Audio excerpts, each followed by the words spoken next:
Hoje no Tarek Notícias, com Covid-19 sob controle, Inglaterra avança na reabertura. Os restaurantes poderão atender nas áreas internas. Câmara dá urgência a projeto que altera regras da casa e pode restringir a atuação da oposição. Prefeito de Nova York diz que vacinação de turistas está pronta para começar e que coração está com os brasileiros. Avião cargueiro sai da pista ao pousar no aeroporto de Guarulhos, na Grande São Paulo. Drone captura imagens dentro de queima de fogos em São Petersburgo, na Rússia. Justiça multa concessionária em R$100 mil por coleta de dados de passageiros na linha 4 amarela do metrô de São Paulo. Eu sou Tarek Elakis e está no ar o Tarek Notícias.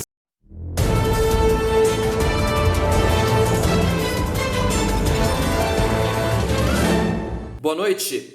Com quedas consistentes no número de novos casos e mortes pelo coronavírus, o primeiro-ministro do Reino Unido, Boris Johnson, confirmou ontem novas flexibilizações nas medidas restritivas de combate à pandemia. A medida vale para a Inglaterra, que tem zerado as mortes por Covid-19.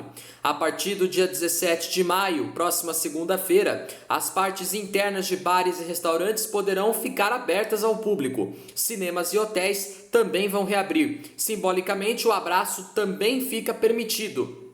Essas medidas valem para a Inglaterra, mas os outros países integrantes do Reino Unido, Escócia, Gales e Irlanda do Norte, também estão avançando na reabertura.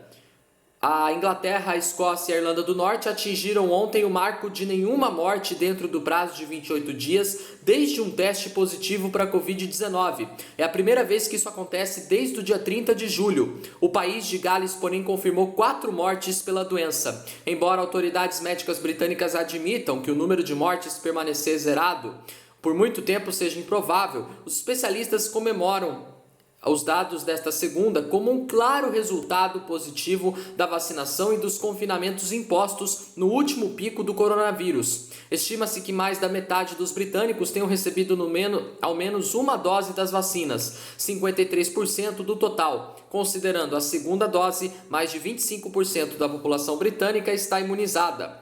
O país, inclusive, tem testado a retomada de grandes eventos, por enquanto ainda não como experiência. A Câmara dos Deputados decidiu hoje, por 336 votos a 135, dar urgência a um projeto que altera o regimento interno da Casa e, na prática, pode restringir a atuação da oposição. Com a aprovação da urgência, a proposta passa a tramitar de forma mais rápida na Câmara, podendo ser votada diretamente em plenário. O conteúdo da proposta, porém, não foi analisado durante a votação. Entre outros pontos, o texto restringe o chamado kit obstrução, conjunto de medidas previstas no regimento usado pela oposição para tentar atrasar ou dificultar a aprovação de projetos de interesse do governo. Líderes da oposição dizem temer que a aprovação do projeto seja uma tentativa de dar celeridade a pautas polêmicas, como o projeto que flexibiliza as regras do licenciamento ambiental. Parlamentares críticos argumentam que, ao dificultar a atuação da oposição, o governo conseguiria aprovar projetos de seu interesse com mais facilidade, sem dar voz ao contraditório.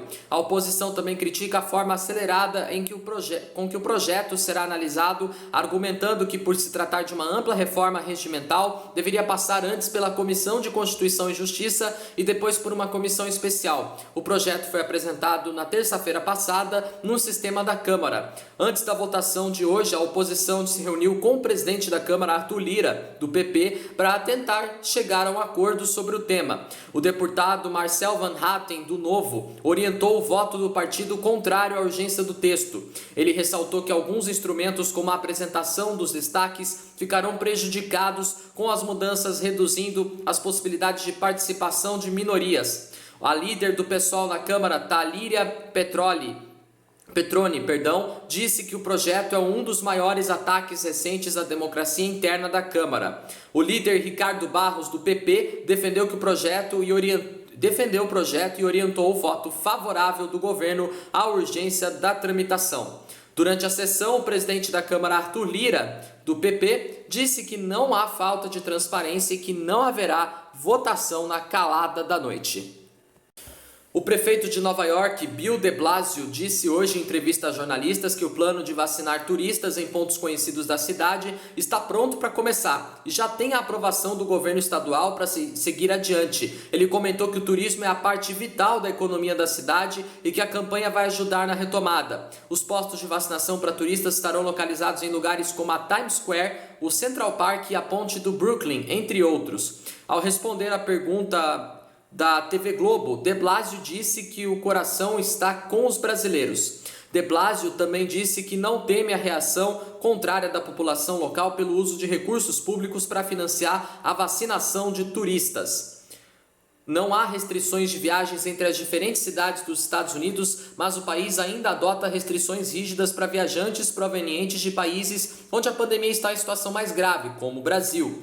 China, Irã, Reino Unido, Irlanda, África do Sul, Índia e países do território Schengen da Europa, isto é, onde há livre circulação entre as fronteiras do continente europeu, também estão nessa lista. Ainda não existe uma previsão sobre quando os Estados Unidos vão reabrir totalmente as fronteiras para turistas. Há a possibilidade de um acordo com a União Europeia para permitir a entrada de cidadãos americanos em países do bloco, desde que estejam vacinados com imunizantes aprovados pelo órgão sanitário europeu. Um avião cargueiro saiu da pista ao pousar no aeroporto internacional em Guarulhos, na Grande São Paulo, hoje de madrugada. Ninguém se feriu. O cargueiro Antonov 124 invadiu o gramado do terminal aéreo às 4 da manhã. A aeronave transportava uma carga de 60 toneladas do Ministério da Saúde, sendo a maior parte de equipamentos de proteção individual usados no combate ao coronavírus. O avião saiu de Miami, nos Estados Unidos. A GRU Airport, concessionária que administra o aeroporto, disse que a aeronave já foi removida com auxílio de um trator. As causas do incidente estão sendo investigadas pelo Centro de Investigação e Prevenção de Acidentes Aeronáuticos. A Rússia celebrou no último domingo os 76 anos da vitória sobre a Alemanha nazista na Segunda Guerra Mundial, no chamado Dia da Vitória. Em São Petersburgo, segunda maior cidade do país, a queima de fogos foi filmada por um drone que voou entre as explosões coloridas. O 9 de maio é o principal feriado do país, que também celebra a memória dos 27 milhões de soviéticos mortos nos combates. Durante a noite, São Petersburgo teve uma saudação de tiros de canhão em homenagem aos militares que lutaram na Segunda Guerra Mundial. Na capital, Moscou, houve um grande desfile militar acompanhado de um discurso do presidente russo Vladimir Putin. Nesse ano, o pronunciamento do líder russo abordou o que ele considera a volta de discursos racistas, de superioridade nacional, antissemitismo e russofobia. A Justiça de São Paulo determinou que a Via 4, concessionária que administra a linha 4 amarela do metrô de São Paulo, pague multa de R$100 mil pela coleta indevida de dados de usuários. O processo se refere a equipamentos de publicidade que usavam câmeras com sensores nas plataformas instalados em 2018. A decisão publicada na última sexta-feira pelo Tribunal de Justiça de São Paulo atende parcialmente a pedidos feitos em ação movida pelo Instituto Brasileiro da Defesa do Consumidor. Ativos entre abril e agosto de 2018, os painéis instalados nas plataformas de embarque e desembarque das estações exibiam publicidade e registravam por uma câmera a reação dos passageiros que paravam em frente. Procurada, a Via 4 informou em nota que ainda não foi intimada sobre a decisão e disse ainda que o sistema não ostentava propriedades que permitissem o reconhecimento facial de seus usuários. Segundo a Justiça, mesmo que for comprovada a ausência de reconhecimento facial, não há dúvidas de que há captação da imagem de usuários sem seu conhecimento ou consentimento para fins comerciais. Em setembro de 2018, o Tribunal de Justiça já havia proibido que as câmeras fossem usadas nas plataformas. Na ocasião, a Via 4 informou em nota que desativaria o sistema, mas comprovaria sua legalidade em juízo. Originalmente, a ação do IDEC solicitava o pagamento de indenização por danos coletivos no valor mínimo de R$100 milhões. A Justiça, no entanto, considerou o valor excessivo. Na época em que os painéis foram instalados, a concessionária divulgou que uma câmera sensível contabiliza quantas pessoas passam em frente à tela e faz o reconhecimento facial. Ou seja, a tela tem uma tecnologia que é capaz de fazer um estudo das emoções esboçadas pelo passageiro. Para o IDEC, esse tipo de coleta de informações é ilegal, porque funciona como uma espécie de pesquisa de opinião forçada, sem que a pessoa saiba, e os sensores estão instalados no lugar onde quem anda de metrô precisa passar. Além disso, segundo o IDEC, não há garantias para o passageiro de que os dados biométricos dele não serão guardados e usados depois. O Tarek Notícias de hoje fica por aqui. Se você quiser rever nossos vídeos desde a nossa primeira edição do nosso jornal, tá aqui no nosso canal, corre lá, deixa seu like, se inscreva no meu canal e me acompanhe também no Instagram e no Facebook. Uma ótima terça-feira para vocês e até amanhã em mais uma edição do Tarek Notícias. Obrigado pela companhia, boa noite para você e até amanhã.